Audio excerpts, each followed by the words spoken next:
You know, usually when you picture a cage, the image is pretty universal. Right, like heavy iron bars or Yeah, something. exactly. Iron bars, rusted locks, maybe a cold concrete floor. You picture someone pacing around, desperately rattling the gates, just trying to find a way out. I mean, by definition, a cage is a place of confinement against your will. It's a punishment. Yeah, the fundamental nature of a cage is restriction. It is something you endure, and crucially, you are acutely aware that you are trapped. But then you step into the psychology of highly structured, closed organizations, and suddenly that entire metaphor gets completely inverted.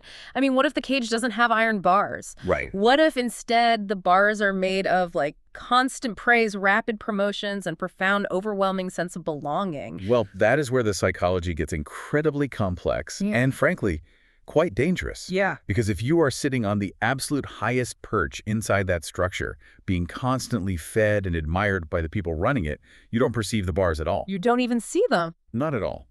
To you, it's not a cage. It feels entirely like a sanctuary. And you will defend that sanctuary with your life. You'll justify its rules, enforce its boundaries, silence its critics, right up until the exact moment the institution demands that you betray your own conscience. Which is exactly what we're looking at today. Yeah. Leave this town. Funny how it never left me.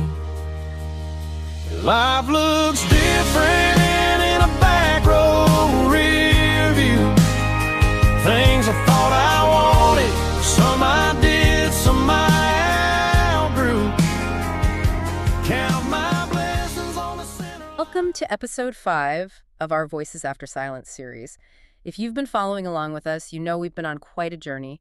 You've likely heard the incredible, often harrowing stories we've covered in the previous deep dives. Right, the powerful testimonies of Marina, Carlos, Carmen. And the anonymous numerary. You've really walked through their lived experiences with us, seeing the inner workings of an intensely private world. And we want to pause just briefly to emphasize that bringing this specific investigative material to the channel requires a tremendous amount of work. A huge amount of work. Exploring closed systems takes time, care, and rigorous sourcing to make sure we are getting the complete picture. So, if you are finding value in this series, please subscribe and share this with others. It genuinely helps more than you know. It really does.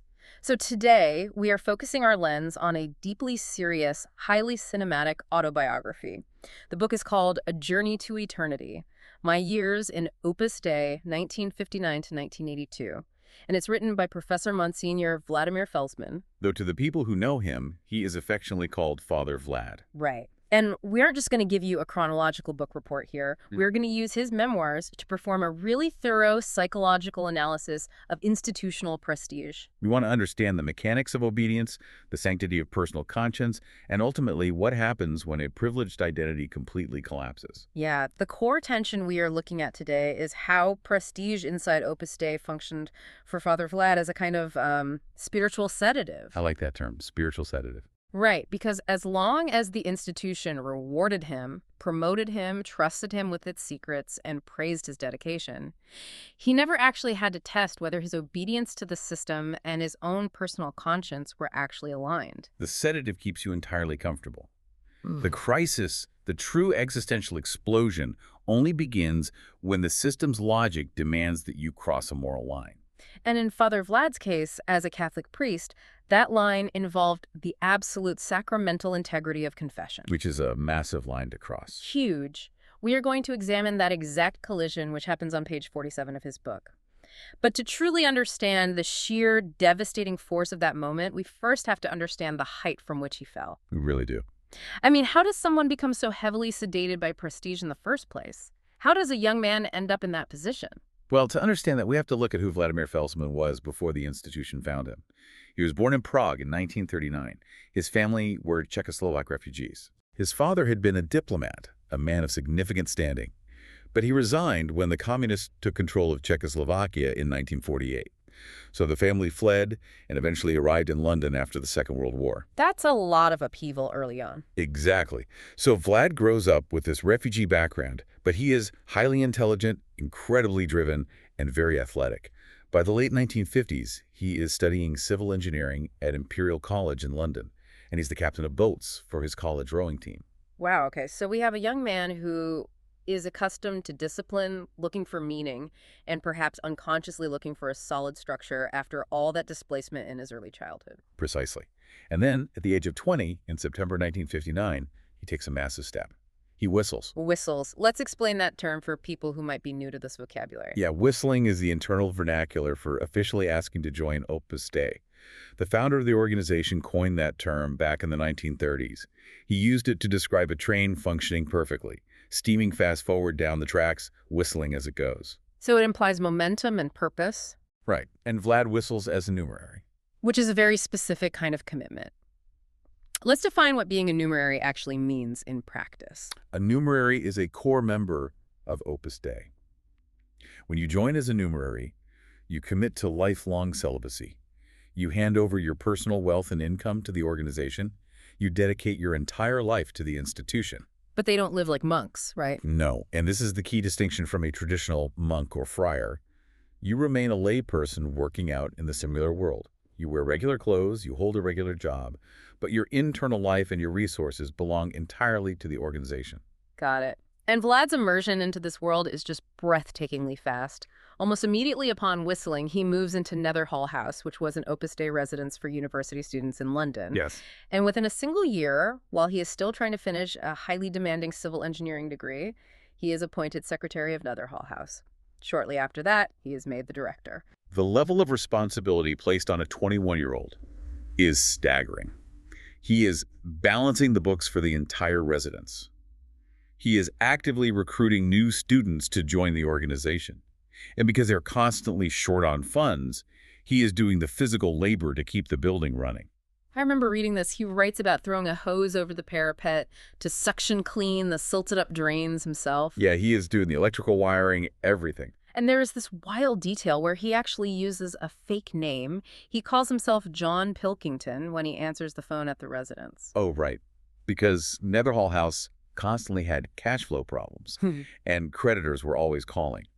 So the director of the house, this young civil engineering student, is adopting a pseudonym to stall the suppliers so the institution doesn't look bad. I'm just trying to put myself in his shoes here. It's like being fast-tracked to the C-suite of a major corporation while you're still a junior in college. That's a great comparison. You are working 80-hour weeks, managing the finances, the human resources, the physical maintenance of the building. In the secular world, you would burn out in 6 months. Absolutely. But here, the sheer momentum of it blinds you to the exhaustion. You feel incredibly, uniquely important. The difference is this corporation isn't just managing your career trajectory, it's managing your soul. That is a perfect way to frame it. The exhaustion is reframed as holy sacrifice. And Opus Dei explicitly targeted young men with exactly Vlad's profile. They wanted the high achievers. Exactly. The internal instructions for the men's section dictated that they should focus their proselytism on what they call the aristocracy of blood, money, and brains. Aristocracy of blood, money, and brains. Wow. They wanted the intellectual and social elite, the captains of the rowing team, the engineering students, the future leaders, and Vlad was prime material for that brain trust. But the workload isn't the only thing demanding his energy. To really grasp how deep this integration goes, we have to look at the mechanics of obedience and the intense physical mortifications he adopted. This part is very intense. Yeah, when I was reading this part of his memoirs, I had to stop and reread a few paragraphs just to make sure I was understanding the physical reality of his daily routine. It is a stark reality. Vlad details the daily norms and customs that dictated his schedule. And it went far beyond saying a rosary or attending Mass. Right. He wore a spiked garter, known as a cilice, tightly around his upper thigh for 2 hours every single day. He actually includes a photograph of one in the book. It is a chain of sharp, inward-facing metal wire designed to dig into the flesh and leave deep, painful marks. And it doesn't stop there. He used a whip on himself. He did, a small whip of knotted cords called the Discipline. He writes that he was reading about legendary saints and their rigorous physical mortifications, and he wanted to emulate them. So it was voluntary? Yes.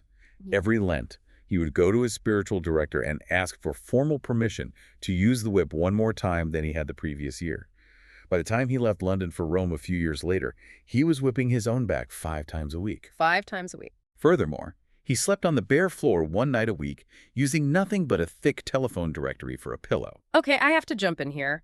Because if you are listening to this and you are outside of this highly specific religious context, your immediate reaction is probably to use words like brainwashing or to assume he was suffering from some intense religious vanity. Sure, that's the natural outsider I reaction. mean, we are talking about a logical, highly educated engineer, someone trained to assess structural integrity and solve complex physical problems. How does a mind like that rationalize whipping himself 5 times a week without seeing it as a massive, glaring red flag? It's a crucial question. Mm. And if we just dismiss it as brainwashing, we miss the underlying psychological architecture. Vlad didn't just endure these mortifications, he eagerly, passionately embraced them. Why? Because the pain provided a tangible physical metric for his devotion. In an environment where spiritual perfection is the absolute goal, how do you know if you are doing enough? Ah, The pain is the proof. it's quantifiable holiness. Precisely. And more than that, it made him feel chosen. It made him feel trusted by God and by the directors who permitted it. The institution handed him a crystal-clear vocabulary for his life.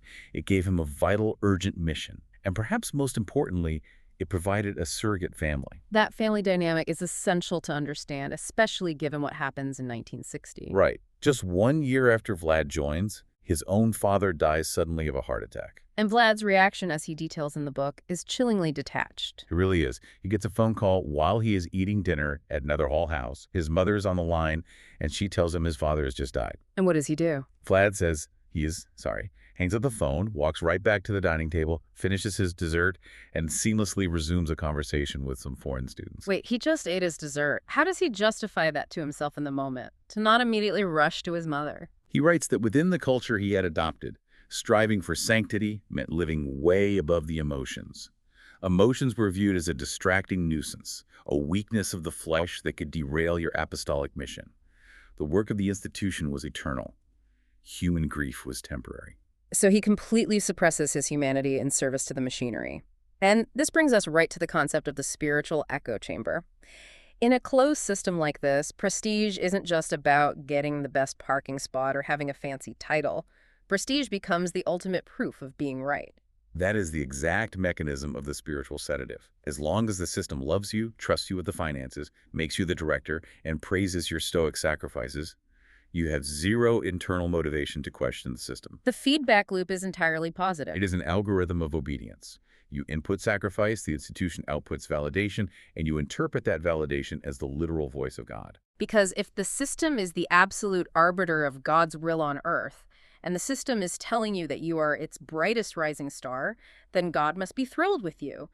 Why would you ever doubt the cage if you are the one holding the keys? You wouldn't. For Vlad, he writes that he was absolutely uncritical. He had a promising engineering research project analyzing steel tubes for a major highway junction. He gave it up instantly, without a second thought, simply because his director told him to focus on other things. Just dropped it. Just dropped it. He gave up rowing, a sport he loved and excelled at, because the directors deemed it a waste of apostolic time. He viewed these losses as sweet romantic sacrifices.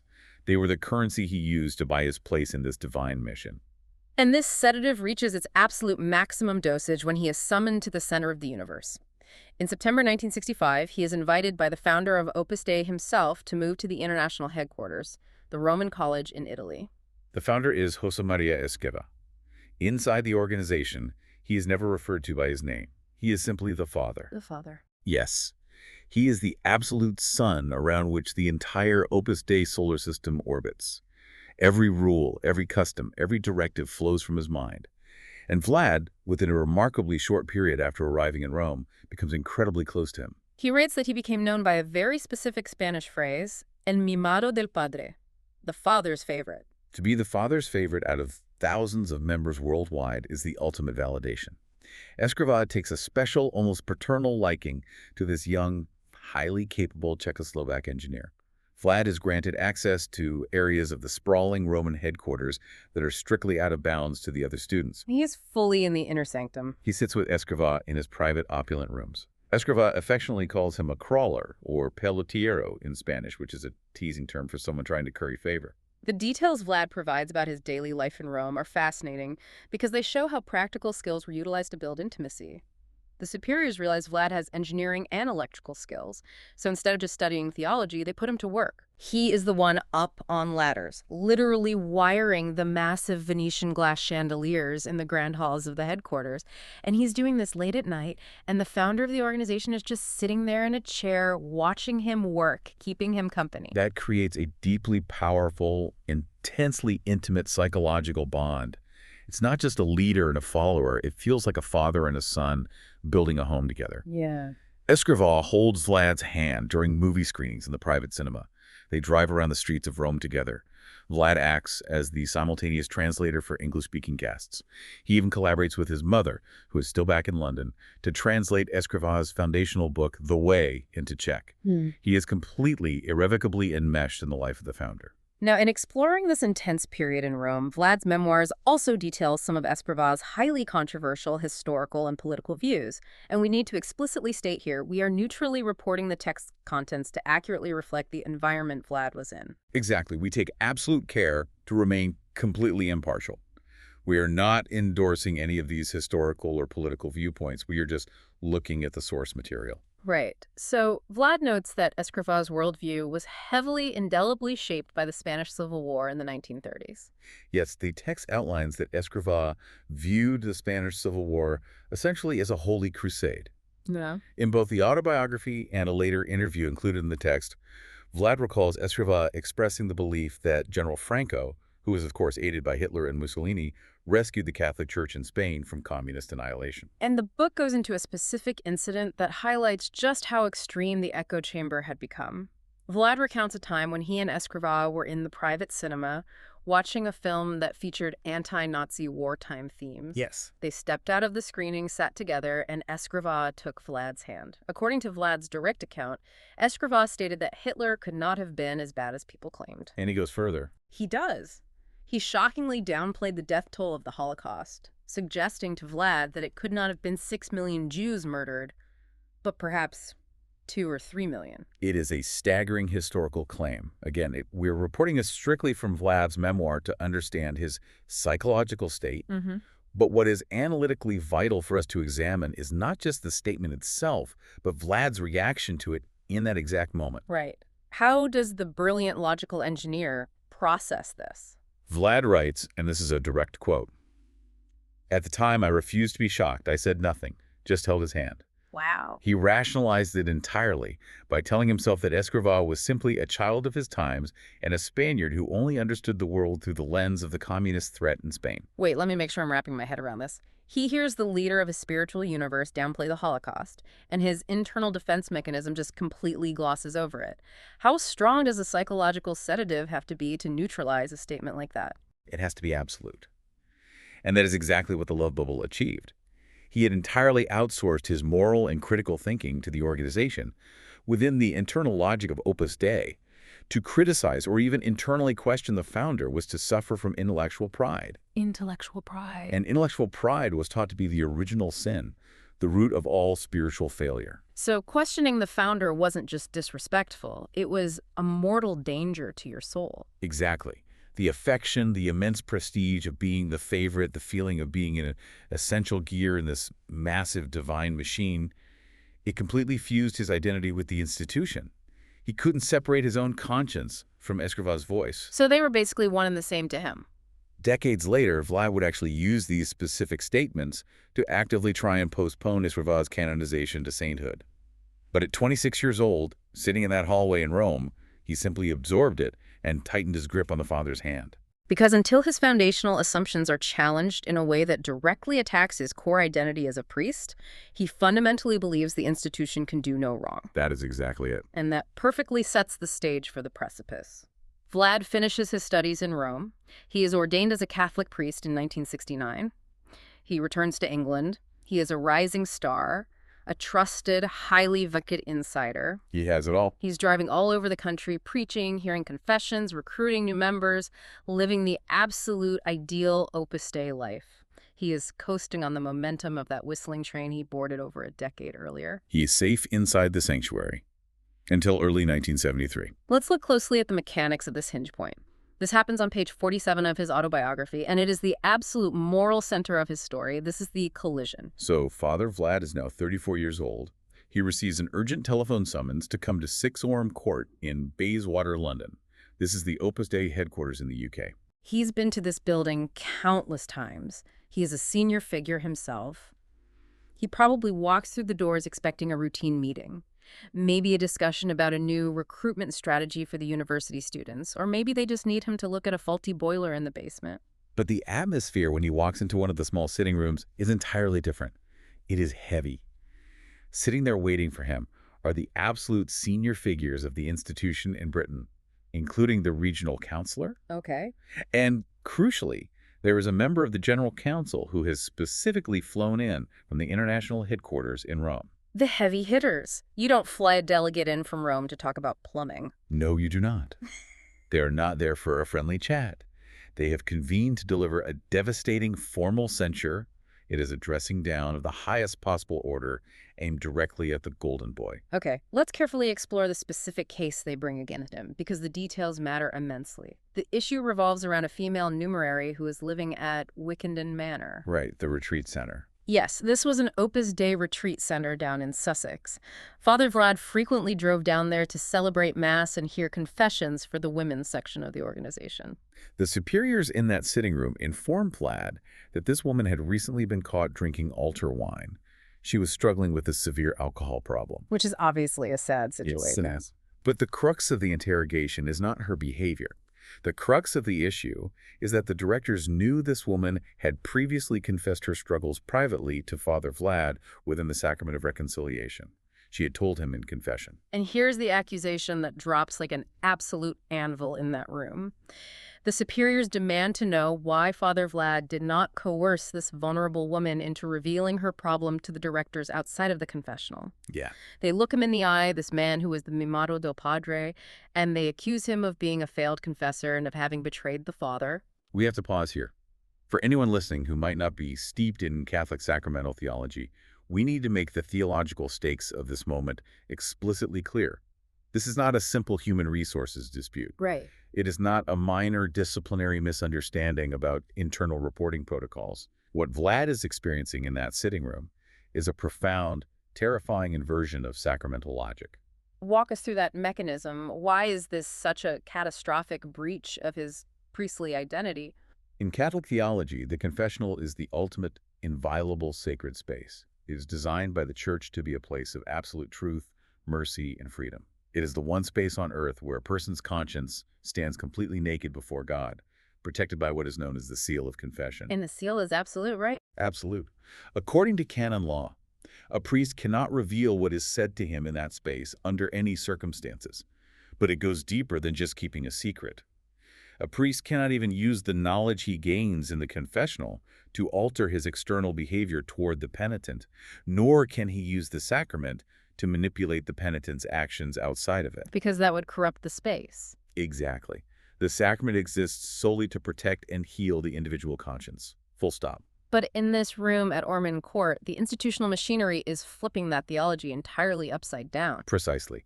The institution is effectively demanding that the priest use the sacred, protected space of the sacrament as administrative leverage. They want him to use his spiritual authority to extract intelligence that would be useful to the directors who manage the day-to-day operations and public image of the community. Wait, so the sacrament that is specifically designed to protect the conscience is being asked to serve the machinery that manages the conscience? Yes. They are weaponizing divine grace as an intelligence-gathering tool for the organization. I am trying to imagine the cognitive dissonance exploding in his brain at that moment. His instinct as a priest, his core spiritual DNA screaming at him, I cannot turn the sacrament of reconciliation into an administrative pipeline. I cannot bully a vulnerable woman who came to me seeking the mercy of God. And yet the institution is demanding it. Right. The very system that has raised him up, loved him, and told him for 13 years that it speaks with the voice of God is saying, if you are truly loyal to us, you must do exactly that. How on earth does he navigate that impossible crossroad? He doesn't navigate it. He crashes headlong into it. Vlad writes that he flatly refused to deny the woman absolution, and he refused to bully her into self-reporting to the directors. His priestly instinct held firm. Good for him. And it is vital to express here, firmly but with nuance, that Vlad's critique of this moment is not that all the directors in that room were mustache-twirling villains intent on doing evil. Right, he isn't saying the people in the organization are inherently malicious. No. He is diagnosing a fatal flaw in the system's logic. It is a system that fundamentally prioritizes the health, purity, and efficiency of the institution over the dignity of the individual. The institution always comes first. Always. The machinery requires absolute control to function. It protects some people, the directors, the reputation of the house, from having to deal with the messy reality of what others, like the woman struggling with alcoholism, are secretly suffering, unless it's managed cleanly through official, controllable channels. And because Vlad chose to protect the individual's conscience over feeding the institution's machinery, the punishment is swift and total. It is. He leaves that sitting room, walks down the hall into the small oratory in the house, and he simply bursts into tears.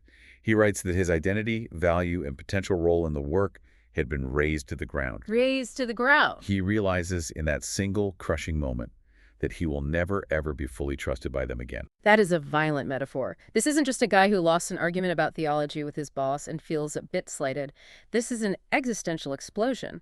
His 13-year love bubble, the sanctuary he built his entire adult life around, detonates in an instant. This is exactly why the concept of the spiritual sedative is so critical to understanding his journey. When a heavy sedative wears off suddenly, the withdrawal is agonizing. Because he loses everything all at once. Everything. Look at what he loses in the span of an hour. He loses his privileged insider status. He loses his emotional anchor as the father's favorite. He loses his confidence that the institution is spiritually infallible in its practical application. And most devastatingly, the seamless fusion in his mind between God and Opus Dei is violently severed. He writes that he was suddenly enlightened to realize that God was not Opus Dei and Opus Dei was not God. Which is a huge paradigm shift. Huge. For over a decade, those two concepts were entirely indistinguishable to him. Which brings us to a really important psychological mechanism. The fall from privilege is exactly what allowed him to see the structure that his privilege had hidden. That's a profound point. When you are the favorite, the system works for you perfectly. It rewards your sacrifices. It feels like love. But the moment you become the dissenting voice, the moment your conscience refuses to comply with the machinery, the velvet drapes fall away, and you see the cold iron bars of the cage. It's like taking someone out of a sterile, perfectly temperature-regulated terrarium and just dropping them onto a bustling, chaotic, muddy city street. Suddenly, he has to engage with reality without the protective filter of the institution managing his every interaction. And the institution facilitates that drop. Stripped of his high-ranking future, Opus Dei sidelines him. They don't want a dissenting priest in the inner circle, so he is given a much more mundane, outward-facing role. Where do they send him? In the autumn of 1973, he is sent to be a religious education teacher and the school chaplain at Cardinal Vaughan Memorial School in Kensington. Which is incredibly ironic, because he notes in his memoirs that he and his intellectual friends at the university residences used to joke that teaching in a secondary school was the lowest form of life. Right, they thought they were the intellectual elite. It was beneath them. But inside the cage, obedience is obedience. You go where you are told. But this demotion, this exile to a secondary school, actually turns out to be his salvation. Because at the school, for the first time in his adult life, he encounters real, messy, uncurated human problems. He is no longer living exclusively in the cultural monasticism of the Opus Dei centers, where every single aspect of life is highly regulated. From the censorship of the books you are allowed to read to the exact to-the-minute timing of daily prayers. Yes. Now he is suddenly dealing with grieving teenagers, sick mothers, rough kids from the neighborhood who couldn't care less about his theological pedigree. And there's this fantastic, almost humorous anecdote in the text about his early days at the school that perfectly illustrates this culture clash. The boxer story. Yes. He is really struggling to control a rowdy classroom of 14-year-old boys. It's getting loud, they aren't listening, and he doesn't know how to handle them without the rigid authority he's used to. And then, suddenly, one Monday morning, the class is dead silent. Perfect behavior. Everyone is listening intently. Yeah, he thinks he's finally won them over, right? He thinks his gentle, priestly love has finally broken through to these tough teenagers. Right. He thinks it's a spiritual victory. But at the end of term staff drinks, the physical education teacher, a guy named Pat Cross, comes clean. Pat walks up to Vlad and tells him, "I saw you were having trouble controlling the lads, so I pulled them aside and told them, 'Have you noticed how big Father Vlad's hands are? He used to be a professional boxer until he lost his temper in the ring and accidentally killed a man. That's why he became a priest to do penance.'" It's a hilarious story. But structurally, it represents a profound shift for him. Out of this absurd lie, he gets a foothold in reality. He starts to build real, unscripted relationships with these students. He actually connects with them. He does. He takes boys to the hospital in his car when they break their ankles playing sports on the weekend. He sits up late into the night on school field trips to Wales, just listening to teenagers pour out their actual struggles, their fears about their parents, their doubts. These are raw, human conversations that would simply never happen in a sterile classroom or a highly formalized spiritual direction meeting back at the residence. Exactly. He writes that during this period, he began to live two parallel lives. In the staff room and on the school playground, he is engaging with the raw, unpolished truth of humanity. He's seeing grace in messy situations. But then the bell rings. The bell rings, and he has to go back to the Opus Dei residence, where he is still trying to maintain the rigid norms. He's still fixing the dialysis machine for a fellow numerary who was ill. He's still suctioning the drains. He's still trying to pretend the cage is a sanctuary. Over the course of 8 years, from 1973 to 1981, this agonizing dual life forces him to build what he calls a raft of real-world theology. He begins to see that the institution's highly controlled, pessimistic worldview simply doesn't match reality. Explain that pessimistic worldview, because it's key to why they demand such strict obedience. Right. Opus Dei, at least as Vlad experienced and described it, operated on a very Augustinian, pessimistic view of human nature. The underlying assumption is that human beings are inherently corrupt, weak, and constantly prone to catastrophic sin. Okay. Therefore, to save souls, humanity needs to be tightly managed, surveilled, and directed by a pristine, infallible institution. You cannot trust the individual conscience because the individual conscience is broken. But his experience at the school is showing him the exact opposite. He writes that he came to believe God has a preferential option for the poor, and that God sees humans as essentially good, even if they're weak. I love the analogy he uses for this. It's incredibly vivid. He says human nature is more like a clean plastic bag than a rotting leather one. It might be weak, it might tear easily under pressure, but it is not inherently corrupt or rotting from the inside out. And this evolving, compassionate theology makes his continued presence in the organization completely untenable. He is still officially tasked with recruiting young men to join as numeraries, but his conscience is now screaming at him he can't do it anymore. The cognitive dissonance is just too much. Way too much. In 1980, he writes a devastatingly honest, incredibly painful letter to the regional counselor, Philip Sherrington. He writes, "I do not think I can sincerely encourage people to whistle. The limbs can and do move, but what is the truth inside?" He goes even further in his critique. He tells the leadership that encouraging young men to join the system leads them to become introverted, emotionally stunted, and insecure because they are never trusted to make their own decisions. Everything is decided for them. And he compares it to something pretty shocking. He does. He compares the psychological effect to the old practice of Chinese foot binding. The effects are grotesque because the soul isn't given the necessary room to grow and make its own mistakes.